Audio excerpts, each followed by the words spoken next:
और यही षष्ठम स्कंध में आता है। वो नारायण मंत्र तारक मंत्र है। पेयम पेयम श्रवण पुटके रामा नामाभिरामम धेयम धेयम सतत मनसा तारकम ब्रह्म स्वरूपम। वो हल्का सा मंत्र नहीं है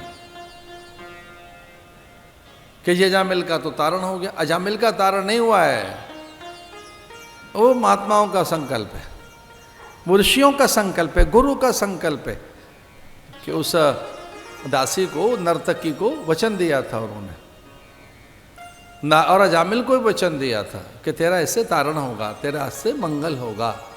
यद्यपि श्रद्धा नहीं थी, वो तो अपने बेटे को ही पुकार रहा है।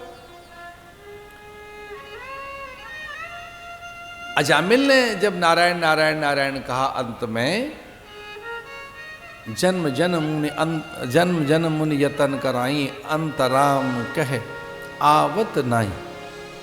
अजामिल का उद्धार हो गया। यमदूतों को भगा दिया विष्णु दूतों ने। यमदूत आए थे लेने के लिए, नरक में लेके जा रहे थे, बांध के लेके जाना चाहते थे वो तो। सारे उसने ग्रंथ नदी में फेंक दिए, यज्ञशाला को ऐसे पद प्रहार से ध्वस्त कर दिया, गौ माताएं भगा दी, और माथे का तिलक पहुंचकर और वो बिल्कुल नष्ट भ्रष्ट हो गया था दूषित संसर्ग में आकर। घर में नर्तकी ले आया, वैश्या को ले आया घर में। सुशीला साध्वी नारायण परायण भागवत में आता है कि अपनी साध्वी जैसी स्त्री को भगा दिया, घर से निकाल दिया और नर्तकी को ले आया। भगवान ने कहा भाई इसका तारण करेंगे। कान्निकुब्जे दुजाकश्य दासिरपतिरजामिलो नामनो नष्ट सदाचारो दास्य संसर्ग दूषितः। दास्या संसर्ग दूषितः, ऐसे बहुत से दोष हैं। अन्न का दोष, धातु का दोष, संग दोष, उसी से तो हम बिगड़ते हैं। निर्माण मोहा जित संग दोषा अध्यात्म नित्या विनिवृत्त काम जित संग दोष। आप में जितने विकार हैं या जो आपकी अवनति का कारण है, या आप में जितने भी दुर्गुण हैं, अथवा आपके उन्नयन उत्कर्ष में कोई बाधा है कि आप आगे नहीं बढ़ पा रहे हैं, तो वो अपने दुर्गुणों के कारण, पर वो किसी ने पैदा कर दिए, आप में तो थे नहीं, वो यहीं कहीं आप में से पैदा हो गए। जो कि पतन जो है वो सहज है, उत्थान सहज नहीं है। हमारे साधना काल की घटना हमको याद आती है। भाग्य अच्छा था हमारा, हम हिमालय निकल गए। उत्तरकाशी में रहते थे, वहाँ ऊंची पहाड़ियों पर कभी कभी जाने का मन करता था। तरुण काल हमारा, बिल्कुल हमारी तरुणाई, अभी यौवन आया भी नहीं था। हमारा कैशोर्य अवस्था में जैसे गृह त्याग हो गया, और कैशोर्य काल से लेकर अभी तो यौवन आया भी नहीं था, हमारी तरुणाई थी। बड़ा कठिन हो गया ऊपर पहाड़ पे चढ़ते चढ़ते चढ़ते चढ़ते। एक दो और हमारे साथ हमारे मित्र सन्यासी ब्रह्मचारी ऊपर हम चढ़ रहे थे, और जिस ढंग से हम चढ़ रहे थे, फिर बाद में हमको लगा कि यहाँ इतनी ऊंचाई पर, इस चोटी पर तो कभी कोई नहीं चढ़ा होगा। पता नहीं अपने को क्या समझे बैठे थे हम कि हमने कितनी ऊंची चोटी पर हम चढ़ते जा रहे हैं, चढ़ते जा रहे हैं। अपने को पर्वतारोही समझ बैठे हम तो पर्वतारोही हैं, ऐसे कौन चढ़ सकता है इतनी ऊंचाई पर। और हमारे मित्रों ने भी कहा कि महाराज ये तो कुछ ऐसी जगह चढ़ गए कि यहाँ हम पर्वतारोही हैं जैसे, मानो अब यहाँ तो कोई नहीं चढ़ा होगा। एक आकर्षण में हम चढ़ते गए, पहाड़ी पर पहुँच गए, बहुत ऊंचे बहुत ऊंचे। अब चढ़ा नहीं जा रहा था, लेकिन हमको लग रहा था हम पीक तक पहुँचना चाहेंगे, चोटी तक पहुँचना चाहेंगे, और उसके लिए प्रयास कर ही रहे थे कि हाँफने लगा, शरीर लगा कि चढ़ तो जा रहे हैं, उतरेंगे भी कैसे। पर कुछ और आगे बढ़ने की प्रेरणा हुई, और एक बड़ा सा पत्थर था, उसका सहारा लेके आगे बढ़ने का प्रयास करने लगे। और जैसे ही उस पत्थर तक पहुँचे तो चकित रह गए। उस पत्थर पर कोई पहले ही पहुँचकर लिख गया था कुछ। उस पत्थर पर कोई लिख गया था।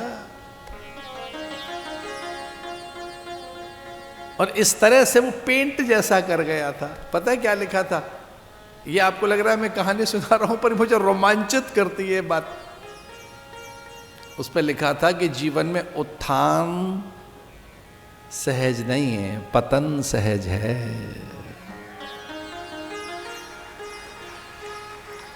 जीवन में उत्थान सहज नहीं है, उठना सहज नहीं है, पतन ही सहज है। मन रोज गिराता है, मन रोज पतित होता है, व्यक्तियों में, वस्तुओं में, पदार्थों में, दृश्यों में, घटनाओं में, छोटे छोटे आकर्षण में हर दिन नीचे जाता है मन। ऐसे प्रयास भी तो नहीं है हमारे कि मन ऊंचा उठे, मन और ऊंचा जाए हमारा। हम अपने मन को और ऊंचा करने के लिए कोई प्रयास करते ही नहीं है। उत्थान के, आरोहण के प्रयास हैं ही नहीं हमारे, पुरुषार्थ के हमारे प्रयास हैं ही नहीं।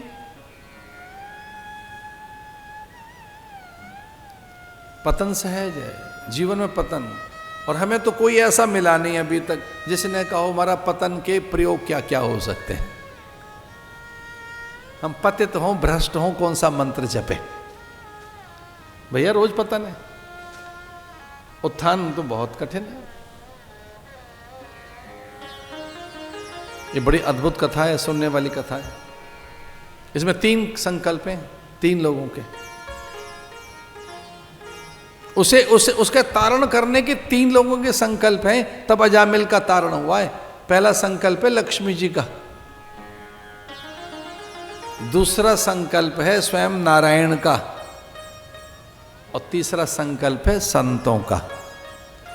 तब कहीं अजामिल का तारण हुआ है। क्योंकि जब ऐसे बहुत ही एक विजुगुप्सा देखी, और एक भगवान तो कोई घृणा नहीं करते, लेकिन एक अलग प्रकार का एक उनमें वीरति, तो लक्ष्मी जी ने पूछा कि ऐसा क्या देख लिया आपने जो आपको अच्छा नहीं लगा है? सारे दृश्य तो आप हैं, सब कुछ तो आप हैं। बोले वो मैंने देखा है, वो किस तरह से अपनी पत्नी को प्रताड़ित कर रहा है। एक साध्वी स्त्री का परित्याग कर कैसे एक निकृष्ट और एक हेय, अत्यंत निंदनीय, एक नारकीय सुख की ओर वो बढ़ रहा है। नर्क जैसा सुख, एक घृणित भाव भगवान का देखा। लक्ष्मी ने कहा कि महाराज फिर उसका तारण कैसे होगा? भगवान मौन हो गए थे। अब यहां लक्ष्मी जी का संकल्प है, ध्यान देना। मां ऐसा करती है, मां संतान का उद्धार करती है, मां ही है जो बालक को बहुत ऊपर लेके जाती है। और इसमें हल्का सा मैं थोड़ी पार्शियलिटी बता रहा था, हल्का सा, इस पे ध्यान देना होगा। कई बार जब पिता बहुत ज्यादा उपेक्षा करता है संतान की, तो मां उसका फेवर कर रही होती है, अरे कोई बात नहीं, बच्चा है, सीख जाएगा। और कभी कभी मां बहुत उपेक्षा कर रही हो तो पिता भी फेवर करता है, अरे कोई बात नहीं, बालक है, किधर ध्यान चला गया आपका, किस बात पे ध्यान जा रहा है आपका। तो कई बार मां रुष्ट हो जाए संतान से तो पिता उसके सहायक बन जाते हैं, और पिता रुष्ट हो जाए तो मां सहायक बन जाती है। और इसमें ऐसा ही हुआ, भगवान को अच्छा नहीं लग रहा है कि किस तरह से गौओं का अपमान, कैसे उसने ग्रंथ जला दिए, कैसे उसने वो विरति हो गई, और पत्नी का कैसे परित्याग, और एक कोई नर्तकी के साथ उसका संग। ऐसे ही बाजार की चीज, छोटी मोटी चीजें अच्छी तो लगती हैं। बाजार में रहने वाले लोग, वो बाजार के क्यों ना हो, थोड़ी देर के लिए बाजार में खड़े तो सज धज के तो खड़े होंगे ही, घर में आकर तो कुछ और ही दिख रहे होते हैं। कोई हमसे पूछने लगा कि महाराज ये घर में जो बहू बेटियां लगती हैं सुंदर, वो किस ढंग से सुंदर लगती हैं? हमने कहा जब तक उनके हाथ से मसाले की गंध न आए और माथे से पसीना न बहे, तब तक वो सुंदर कहाँ दिखती हैं। एक हाथ से बच्चे को संभाल रही हैं, दूसरे हाथ से औषधि दे रही हैं, मसाला कूट रही हैं, हाथ में ही है लीजिए बेसन और मसाला, अब माथे पे पसीना आए तो पहुँच रही हैं, अब पल्लू भी झटक गया है, कैसे करें।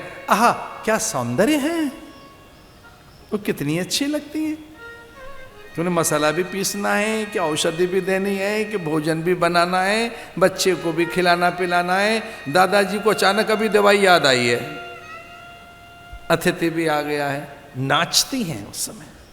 मैं एक सामान्य घर की महिला की कल्पना कर रहा हूं। बाजार में खड़े लोग सुंदर दिखते हैं, चूंकि इनको बाजार में रहना। तो मां सहायक बन गई और मां ने कहा कि इसके तारण का संकेत बताइए, तरेगा कैसे, ये भवतारण कैसे होगा इस अजामिल का। तो मां खुद संकल्पित हो गई, लक्ष्मी जी की दृष्टि चली गई और बताइए कैसे इसका तारण होगा। तो भगवान को भी लगा अब लक्ष्मी जी हट पर आ गई हैं तो इसका तारण होना चाहिए। तो भगवान ने कहा हो जाएगा। और जब भगवान ने जिस तरह से स्वीकार कर लिया कि हो जाएगा तो लक्ष्मी जी भी संतुष्ट हो गई। पर लेकिन उनको ये एक बार लगा कि पूछ लें किस साधन से होगा, इसका मन ठीक कैसे होगा, ये सही रास्ते पर आएगा कैसे। तो पूछा माने कि साधन क्या है। लक्ष्मी जी पूछने लगे नारायण से कि साधन से इसकी फिर से इसमें सांसारिक विरति पैदा होगी, ईश्वरीय अनुरक्ति, ये सत्कर्म कब करेगा, कौन सा साधन है।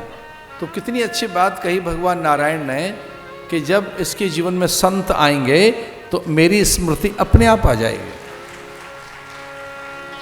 मेरी स्मृति से लौट आएगी।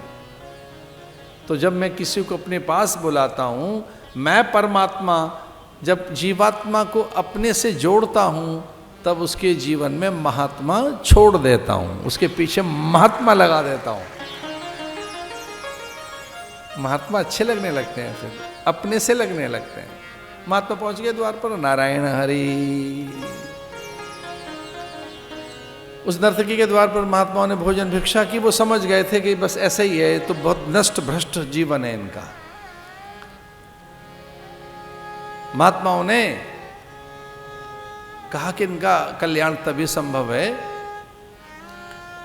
जब ये नारायण का भजन करें, जब ये नारायण का स्मरण करें, जब इनको नारायण की स्मृति आए। इसलिए अजामिल और उस नर्तकी को भगवत प्रेरणा से ही, वो भगवान की प्रेरणा थी। उन दंडी सन्यासियों ने, उन महापुरुषों ने उसे वरदान दे दिया कि यद्यपि तू वृद्धावस्था में है, तेने बड़े भोग किए और भोगी ही रोगी रहता है, इसलिए हम तुझे आशीर्वाद देते हैं, तुझे वरदान देते हैं कि तुमको पुत्र की प्राप्ति होगी 9-10 मास के बाद। और इतना सा वचन दे दीजिए कि जब बेटा पैदा हो तो उसका नाम रखेंगे नारायण। नारायण आज भी कुछ संप्रदायों में बड़े बेटे का नाम नारायण रखा जाता है, आज भी, अभी भी। कितने ही परिवार ऐसे हैं राजस्थान में, कितने गुजरात में ऐसे परिवार हैं, कितने ही दक्षिण में ऐसे परिवार हैं कि अगर पुत्र होगा तो उसका नाम नारायण ही रखा जाएगा।